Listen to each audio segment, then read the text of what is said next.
Hello বন্ধুরা, আজকে সরস্বতী পুজো।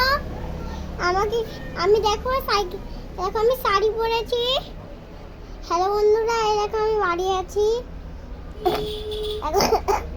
স্কুলে ঠাকুর বের করছে। এই দেখো আমার ঝুঁটিগুলো, কালকে একটা নতুন ঝুঁটি কিনে এনেছিলাম। আর এই দেখো মাথার সামনে, ঠিক আছে বন্ধুরা? এই দেখেন আমার মাথায় কত দল আছে, সেটা আমার কি। দেখো চারটিপ আমার মা জোর করে নিয়েছিল আমার জন্য। আমি ভাবলাম যে আমি ওই প্রদীপ টিপগুলো নেবো হয়েছি, মাগুন নাগুন টিপগুলো।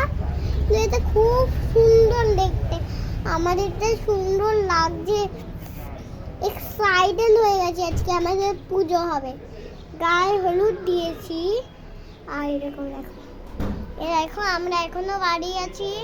দেখো দেখতে পাচ্ছ আমরা বাড়ি আছি, দেখেছেন? ঠিক আছে, আবার